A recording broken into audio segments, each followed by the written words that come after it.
ये बताइएगा कि ये जो ऑजीज की जीत हुई है, इससे जो बेसबॉल है आई थिंक सो वो कहीं ना कहीं पे न्यूट्रलाइज हो चुका है और बेसबॉल को एक किस्म की शिकस्त हुई है ऑस्ट्रेलिया के हाथों।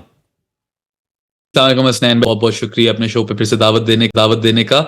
आप कह सकते हैं कि डेफिनेटली ऑस्ट्रेलिया ने तोड़ दिए बेसबॉल को, मगर अभी सीरीज बड़ी लंबी है और 14 टेस्ट मैचेस जो स्टोक्स और मैकलम की पार्टनरशिप में इंग्लैंड ने खेले हैं, 11 में उनको फतह हासिल हुई है, तो सिर्फ 3 में शिकस्त हासिल हुई है। It would be a bit early अगर हम कहें कि अभी बेसबॉल को पूरी तरीके से शिकस्त दे दी गई है, मगर इसके अंदर कुछ चीजें हैं देखने वाली। देखें, जिस तरह डिक्लेरेशन थी पहले दिन पे, जिस तरह की प्लेइंग कंडीशंस थी, बैटिंग फ्रेंडली थी शुरू में, तो खास तौर पे बहुत ज्यादा बैटिंग फ्रेंडली थी।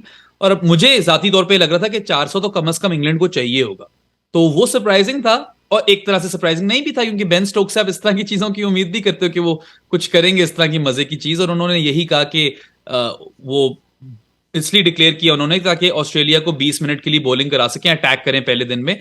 मगर in hindsight throughout the test अगर आप देखें तो आपको फील हो रहा था कि यार वही वाले रन्स अगर थोड़े मिल जाते एंड में वहां पे फर्स्ट इनिंग्स के, तो उनका फायदा होता। On the flip side, Ben Stokes ने हमेशा बात की है रिजल्ट ओरिएंटेड क्रिकेट की। उन लोगों ने रिजल्ट को और एंटरटेनमेंट को हमेशा ऊपर रखा है, इंपॉर्टेंस दी है। और अगर आप देखें सारे जो रेन डिलेज वगैरह हुए हैं, उनको मद्देनजर रखते हुए अगर तो वो डिक्लेरेशन ना आती तो शायद रिजल्ट ही ना आता। तो एक तरह से वो बेसबॉल की जो फिलॉसफी है उस पर लिव अप किए हैं। तो इसको बड़े डिफरेंट मुख्तलिफ जो है तरीके हैं देखने के। बाकी मेरे ख्याल से जो कॉन्ट्रास्ट था ना दोनों कप्तानों का, जिस तरह स्टोक्स अपनी यही दलेर कप्तानी कर रहे थे, और फील्ड प्लेसमेंट्स अगर आपको याद हो, जो ख्वाजा को आउट किया है जिस बॉल पे रॉबिन्सन ने पहली इनिंग्स में, बड़ी मुख्तलिफ फील्ड सेटिंग्स थी। अगर आप कंपेयर करें पैट कमिंस से, तो उनके प्लेयर्स ने टाइम लिया। पैट कमिंस की फील्ड्स भी जरा ओडीआई वाली थी, जरा प्रैग्मेटिक फील्ड्स थी पैट कमिंस की।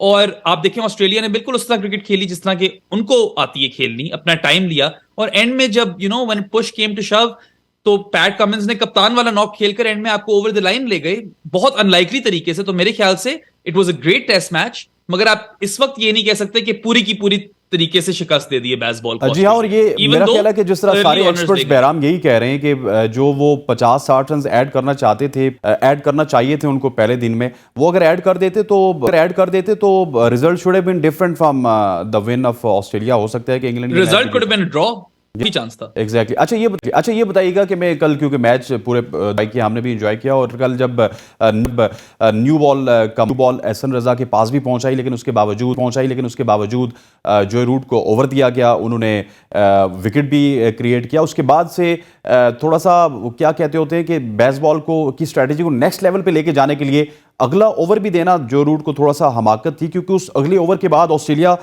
ने जो विनिंग सेंस है ना उसके अंदर वो आया, जो जब उनको 14 रन मिले जो रूट के ओवर में। इसमें दो को ये चीज याद रखनी पड़ेगी कि मोइन अली के जो कैलस निकल आया था फिंगर पे बॉल करा करा के, और बड़ी देर से आउट ऑफ प्रैक्टिस है, रेड बॉल से कराई नहीं।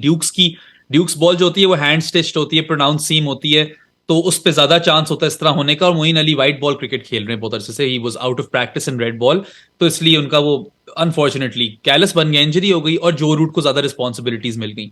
इनिशियली तो वो बड़ा अच्छा टैक्टिक लग रहा था, जो when Joe Root was kept on with the old ball, और वो फिर एलेक्स कैरी को आउट भी कर गए। तो उस टाइम पे तो हम वाह वाह कर रहे थे बेन स्टोक्स, ये क्या बात है, क्या फोरसाइट है। पर आई थिंक जरा देर कर दी न्यू बॉल लेने में, और फिर कमिंस ने वो 2 छक्के भी लगा दिए रूट को।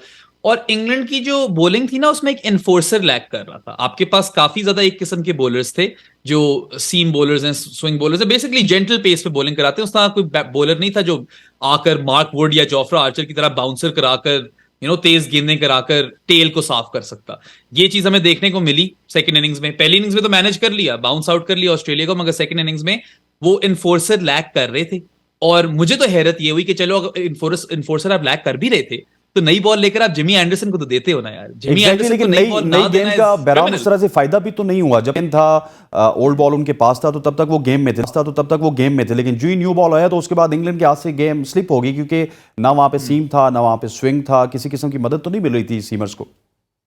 बिल्कुल, देखा कि ब्रॉड और रॉबिन्सन ने कुछ चीजें ट्राई की, मगर फिर आप देखते तो शॉर्ट बॉल प्लॉय था एंड में, बस वो शॉर्ट बॉल्स ट्राई कर रहे थे। और मुझे ये भी समझ नहीं आई कि अगर आपने शॉर्ट बॉल ही ट्राई करनी थी तो ऑली पोप के अलावा भी 2-3 बंदे वहां लिख देते, थोड़ा चांस बन जाता और विकेट लेने का, अगर आपने बाउंसर ही करानी थी। अपॉर्चुनिटीज आई थी, ऑली पोप ने कुछ किया नहीं उनका, कुछ इंस्टेंस में वो डर गए, कुछ इंस्टेंसेस में वो थोड़े साइड पे थे, तो वहां पे थोड़ा पैक कर देते उस वाली फील्ड को, शायद वो फिर विकेट आपको मिल जाती। मगर या एंड में कप्तानी जो थी स्टोक्स की मुझे कुछ समझ नहीं आई वहां पे, जहां जमी को भी ट्राई नहीं किया, जैसी भी उनका मैच जा रहा हो, ठीक है इतना अच्छा मैच नहीं गया, मगर you still give Jimmy Anderson the new ball. और what's about the bowling options, because है कि इंग्लैंड के पास बॉलिंग ऑप्शंस उस तरह के अच्छे नहीं है, क्योंकि जेमी एंडरसन जो कि 685 या 86 विकेटें ले चुके हैं, उनके सबसे प्रीमियम बॉलर हैं, वो थोड़ा सा ऑफ कलर नजर है। इसके अलावा भी स्पेशली जो स्पिन डिपार्टमेंट है, मोइन अली इतना ज़्यादा यूटिलिटी क्रिएट नहीं कर सके इस पूरे टेस्ट मैच में। तो क्या आप समझते नहीं है कि बॉलिंग के महाज पे थोड़ा सा परेशानी होगी अगर यही बॉलिंग यूनिट रहा इंग्लैंड का? देखिए कुछ ना कुछ चेंज तो होगा, तो मुझे लगता है लॉर्ड्स तक ठीक नहीं होगी, तो उनकी जगह या तो रेहान अहमद जो 18 साल के लेग स्पिनर है उनको लाया जाएगा, जो कि आई डोंट थिंक एशेज में इस तरह उनको फेंक देंगे। बाकी ऑप्शंस में आपके पास मैट पार्किंसन है, वो भी लेग स्पिनर है, फिर एक आपके पास लियम डॉसन है, पीएसएल खेल चुके हैं काफी, तो ये तो देखना पड़ेगा कि कौन से स्पिनर के साथ जाते हैं। विल जैक्स की भी ऑप्शन है, वो जरा बैटिंग भी कर देते हैं, बट हाँ एक एनफोर्सर की जरूरत पड़ेगी बॉलिंग में, और वो most likely Mark would he होंगे, क्योंकि जोफ्रा आर्चर तो इंजर्ड है।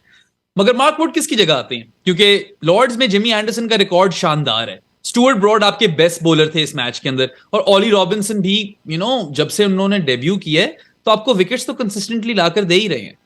आई थिंक शायद वो रॉबिन्सन हो जिनको जाना पड़ जाए, क्योंकि एंडरसन को लॉर्ड्स में वो खिलाएंगे क्या और वैसे भी एंडरसन काफी जो है अर्से ना, से हम देख रहे हैं कि एंडरसन मैच खिलाया जाता है, एक रेस्ट करवाया जाता है, उनको प्रॉपरली उस तरह से यूटिलाइज नहीं किया जाता, उनकी एज फैक्टर भी है। तो एंडरसन की कहीं कुर्बानी ना दे दें, क्योंकि लॉर्ड्स में अगर वो कुर्बानी दी तो वो भी बहुत महंगी पड़ेगी, उनका रिकॉर्ड लॉर्ड्स में बहुत ही अच्छा है।